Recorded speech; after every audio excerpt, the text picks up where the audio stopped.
Hello, everybody. Welcome to the Real Estate Guys.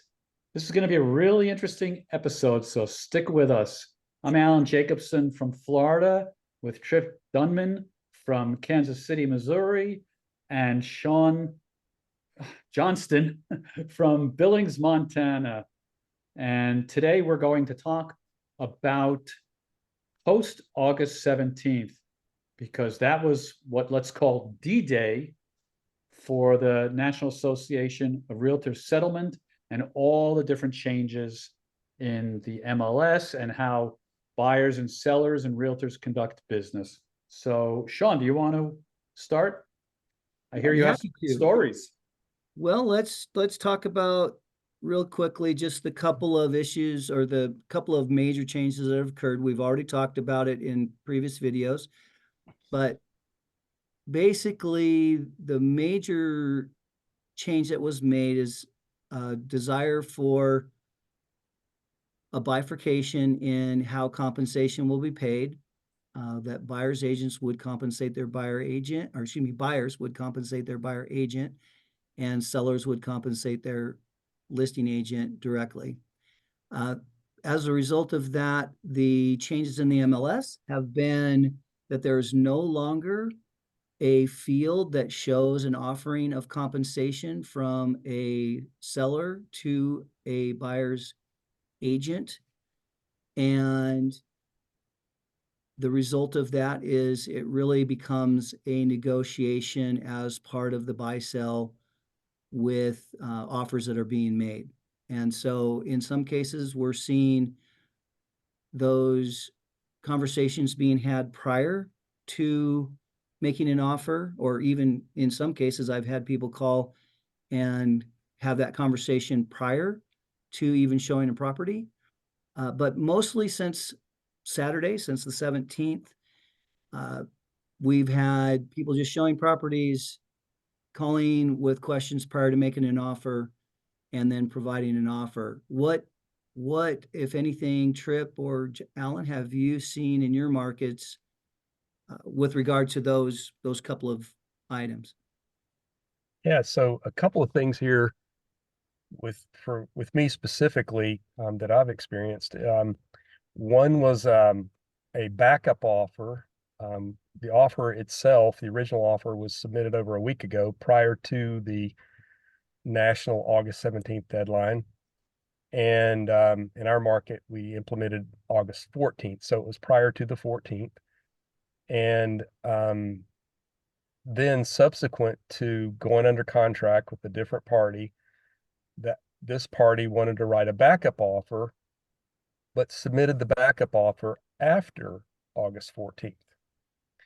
And so what was unique about that was that there was verbiage in the addendum to the contract that referenced the former compensation practice of having the buyer's agent compensation listed in the multiple listing service.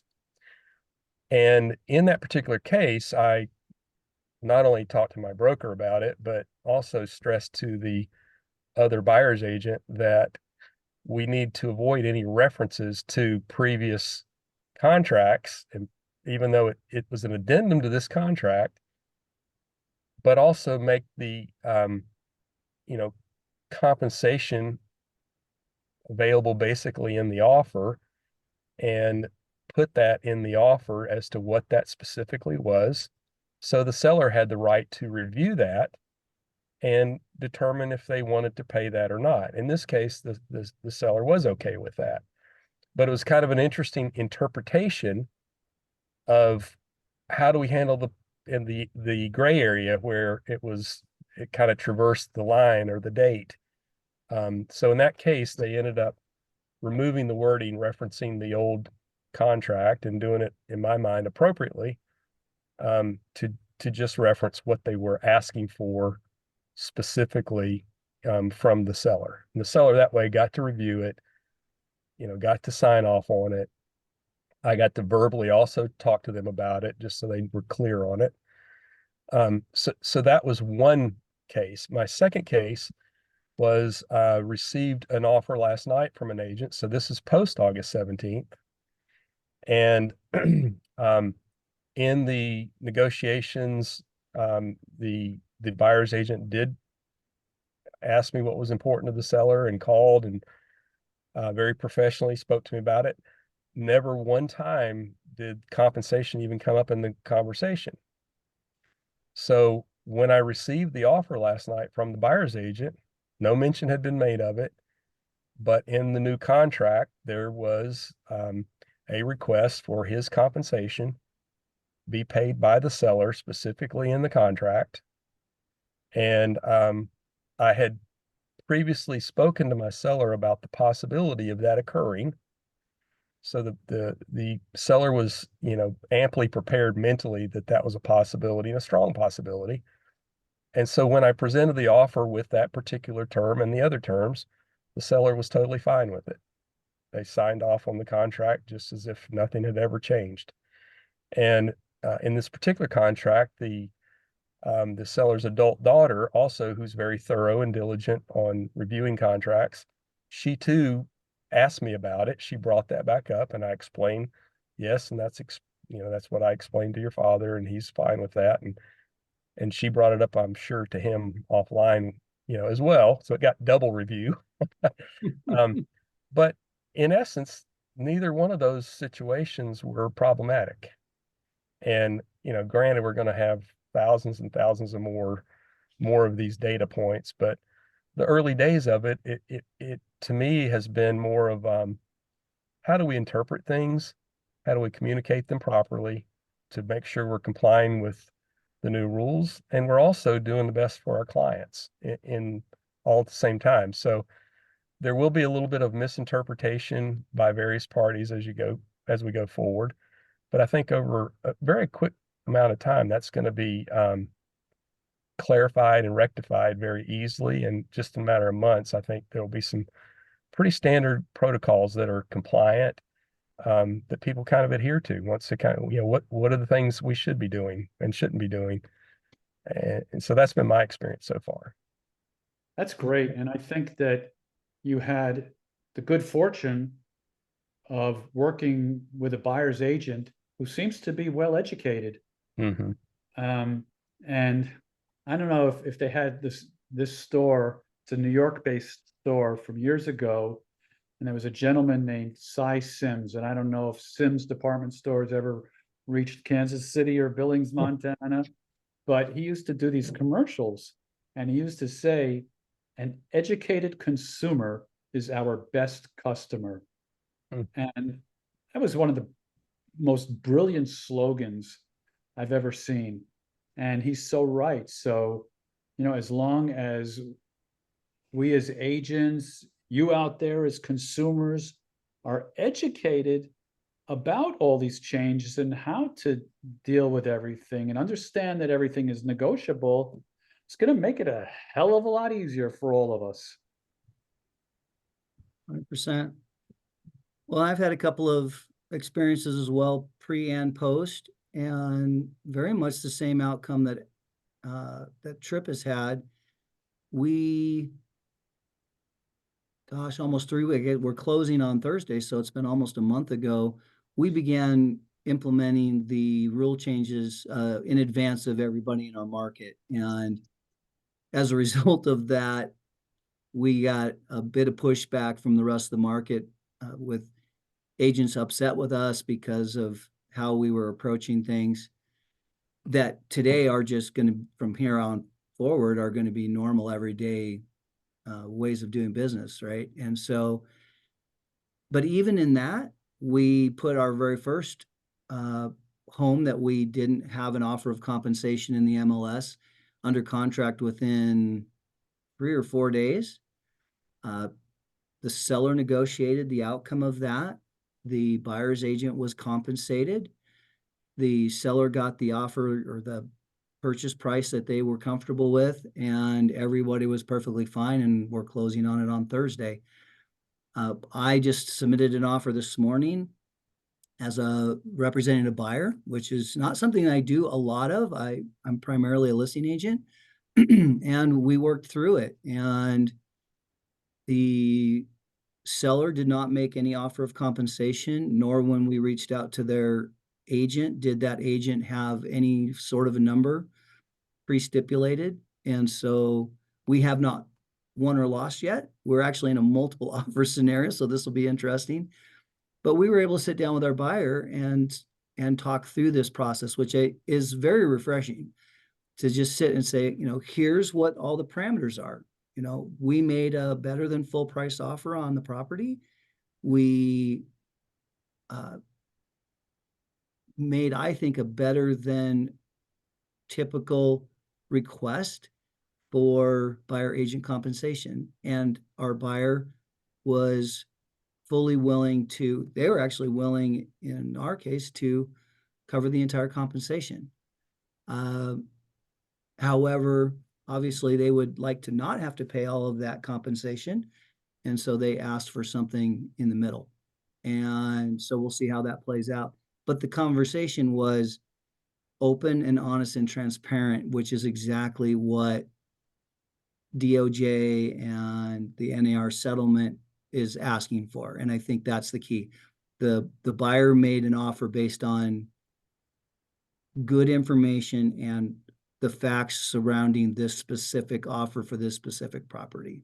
And so far, I feel like all of my interactions have been positive with both sellers and buyers. Again, like Tripp said, we'll have thousands and thousands more of these conversations, and they're not all going to go, perfect, and they're not all going to be easy. Sometimes it'll be more complicated, I'm sure. But as Alan was saying, if you as a consumer are well educated, if you've taken the time to sit down with an agent who is truly knowledgeable, and this is going to be very, very, very important moving forward, that you're working with a highly competent and professional real estate agent that understands the ins and outs of these scenarios at a very high level. And in my personal opinion, there's a limited amount of those types of agents available in the marketplace. You're going to want to make sure you find those agents and work with them in order to have the outcomes that you're looking for. Yeah, 100%. And I want to just clarify a couple things. For those of you that may not know, when we use initials, NAR stands for National Association of Realtors, and DOJ stands for the Department of Justice. And they are two of the big players in all of this and set certain guidelines that we as professional realtors have to follow. And then, of course, there are some differences of opinion out there about some other things, which maybe we'll talk about next time with respect to marketing homes. I think that could be quite an interesting conversation. But I will say that I had a conversation with another realtor the other day who is kind of new, and she's with a different brokerage, and she's getting completely different information than I have. And she thanked me for the education that I gave her. So just to your point, Sean, you as consumers, as buyers, as sellers, really want to work with realtors that are so well informed about all of this and are going about things in the right way that protect your interests if they're representing you as a seller or representing you as a buyer, because that's our job. Yeah, thank you for saying that, Alan. I think that's going to be the critical issue moving forward. I won't say, I don't want to make people think that, it's as easy as it was 2 months ago, especially when working with a buyer. For a buyer's agent working in this market, it's going to be a little more complex, and it's going to take having somebody representing you as a buyer's agent that has strong negotiating skills and a really good grasp of what has taken place. And I think on the sell side, what's very interesting is as we've talked through these issues with our sellers, my sellers have been very happy to see the transparency and the negotiation opportunity. And so far, my experience with sellers has been that they aren't afraid or unwilling to provide some form of compensation to help out a buyer with their buyer agency fees. And now what that will look like 6 months from now or a year from now, I don't know. I think it will have some effect on the market and what the market's going to be willing to pay. But it's a time, if you're buying or selling real estate, to make sure that you have a very well-informed, very well-educated agent working for you. And oftentimes that's hard to determine Yeah, without and I want enough to add to that. information. Yeah. I'd like to add to that because, oftentimes, and I know it's veering off a little bit, but oftentimes, maybe all too often, sellers believe that the agent that might have been doing the most business in their neighborhood, their community, is the top agent or the best agent. Well, I say if they're not really informed and if they're not pricing a home properly and they have too many price reductions or their homes sit on the market too long, they're not the best agents. So I think it's really important for sellers when they're interviewing agents to really ask a lot of questions and ask them about how they're going to navigate the current situation. The same goes for buyers, because in the past, buyers would just say, hey, you want to show me some homes? And that's it, which we can't even do anymore. There has to be a written agreement. So I think it's really important that the buyers are interviewing us the same way they would if they were a seller looking to list their home. Lots of changes. Go ahead, Trip. I see it on your face. What do you got to say? Just an observation. And this may not be right, but just my own personal observation is, for those of us who've been preparing for this for a couple of years, and specifically the three of us have, because we've been involved with 72 Sold, and the leader of that organization has done a phenomenal job and been a visionary in terms of literally what has been happening, we've been talking about for years. And so these aren't new discussions for us. They're very new for the consuming public because of the press. And so it almost feels like those agents that are well prepared and versed and knowledgeable in kind of the ramifications of the new rules and the applications, it's almost as if we're experiencing a Y2K sort of lot of prep, but in reality, when it rolls out, it's not a lot of negative doom and gloom that you were hearing about the last 6 months. And I think that for those that are prepared, it will be less of a troublesome experience, because we just merely have conversations with the consumers, telling them the truth, knowing the facts, being able to articulate what they're going to experience, the probabilistic situations that they could experience, and giving them a reasonable expectation of what is to come. And when they're prepared like that, it's not surprising. It's not, the computers in the world sort of scenario.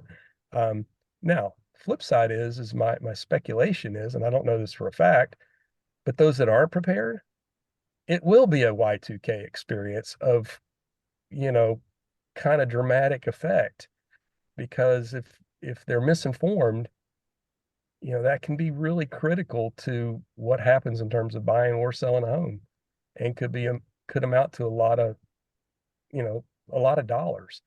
And so my sense is that when you're interviewing with people and you're interviewing agents, test their knowledge, test what they know and don't know, ask them about the case, but most importantly, focus on what are they going to do to help you buy or sell a home. At the end of the day, that's what we're really doing. The rules are just a manifestation of some changes, but we're really helping buyers and sellers buy and sell homes. And that's the goal at the end of the day. And you just want people that are knowledgeable and understand what's going on to help you best do that. Well said. I appreciate that, because I think that's especially what you just wrapped up with. I think that's the key, is a good real estate agent is there for no other reason, and that's to help facilitate the purchase of your home or the sale of your home. And without going too far down the rabbit hole, not that every agent out there has that mindset, and you need to find an agent that has that mindset that Tripp was just explaining. You're looking for somebody who is in this industry because they have a true passion for serving the public. They're very consumer friendly.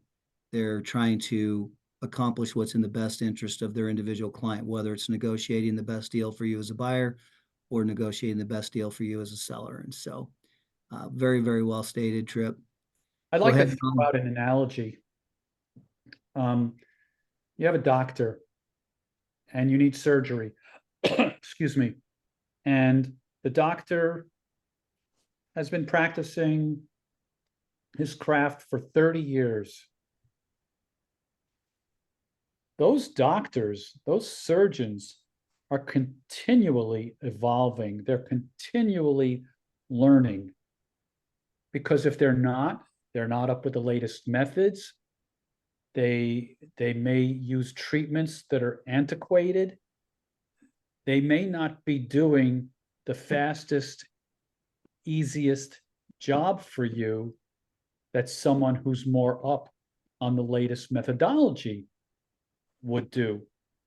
And this is the same situation that the realtors need to be up on the changes that the DOJ wants, that the National Association of Realtors has settled on, and operate in a way that is both up to date and best protecting their sellers or their buyers.